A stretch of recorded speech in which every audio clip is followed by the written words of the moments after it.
السلام عليكم ورحمة الله وبركاته. إخواني النحالين الكرام،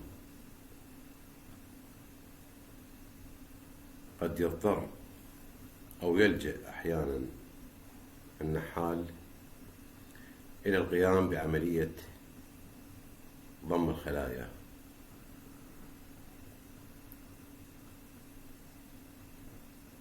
هناك عدة أسباب تجعل النحال يقوم بعملية الضم. إحدى هذه الأسباب هي وجود خلايا ضعيفة أو وجود خلايا عديمة الملكات أو وجود خلايا حدثت فيها ظاهرة الأمهات الكاذبة، فيضطر النحال إلى ضم الخلية الضعيفة إلى الخلية القوية بعد أن يقوم بالتخلص من ملكة الخلية الضعيفة أو الكبيرة السن.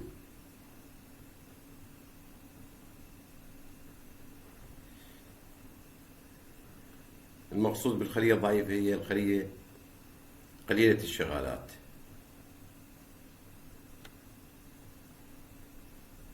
التي دائما تكون هذه الخلايا الضعيفة عرضة للهلاك بسبب برودة الجو أو السرقة أو مهاجمة أعداء النحل كالدبور والوروار وغيرها من أعداء النحل، أو إصابة الخلية بمرض ما ولا تستطيع تربية كمية كبيرة من الحضنة لتعويض الشغالات المفقودة. إضافة إلى ذلك أن محصول الخلية القوية يفوق دائما محصول عدة خلايا ضعيفة، لذا يفضل ضم الخلية الضعيفة إلى خلية قوية ذات ملكة نشطة بياضة، بدل من ضم الخلايا الضعيفة إلى بعضها البعض.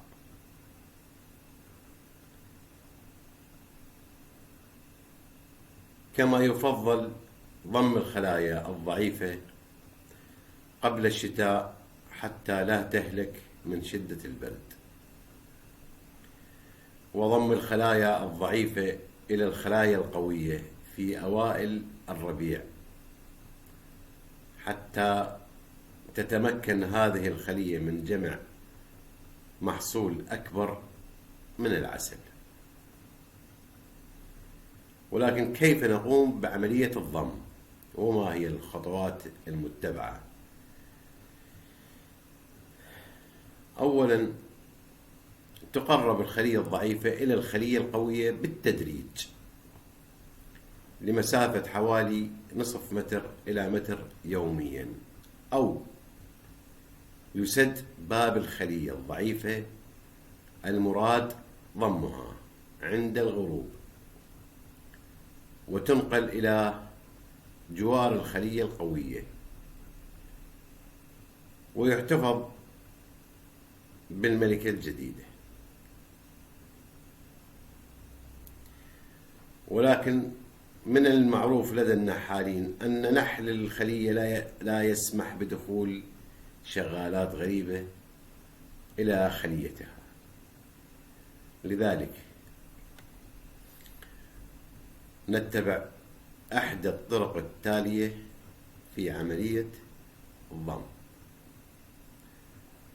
الطريقة الأولى، الضم باستخدام الدخان الشديد.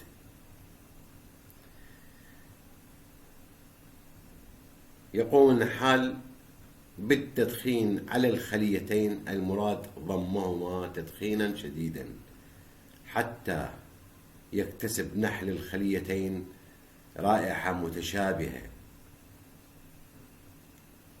واختفاء رائحة الخلية، ويتم بعد هذا استبعاد الملكة الضعيفة، ويتم حفظ الملكة القوية داخل قفص نصف كروي، ثم ترفع إطارات الخلية الضعيفة مع استمرار التدخين، وتوضع مع إطارات الخلية القوية، وبعد ذلك توضع الخلية في مكان متوسط بين المكانين الأصليين. ويستحسن الإفراج عن الملكة بعد يومين من عملية الضم. الطريقة الثانية للضم وهي باستخدام ورق الجرائد. تعتبر هذه الطريقة من أحسن وأسلم طرق الضم للنحال المبتدئ، وتتم كالتالي: تقريب الخليتين المراد ضمهما تجاه الأخرى مسافة نصف متر يوميا أو متر.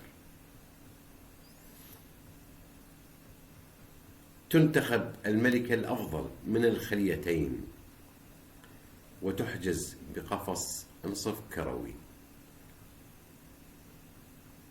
يغطى الصندوق الذي انتخبت ملكته بورق الجرائد بعد تثقيبها بمسمار صغير، ثم نقوم بوضع الخلية المراد ضمها فوقها، أي أن الخلية ذات الملكة تكون في الأسفل، والخلية المراد ضمها تكون في الأعلى. بعد ذلك تحرك الخلية بعد الضم في مكان وسط بين الخليتين، وبعد يومين يكون النحل قد أحدث ثقوبا بالورق واختلط ببعضه واكتسب رائحة واحدة. حينئذ تنقل إطارات الصندوق العلوي بالنحل العالق بها وتوضع بين إطارات الصندوق السفلي بالترتيب، ويفرج عن الملكة التي قد تم حبسها تحت القفص النصف كروي. الطريقة الثالثة الضم بطريقة التعفير بالدقيقة.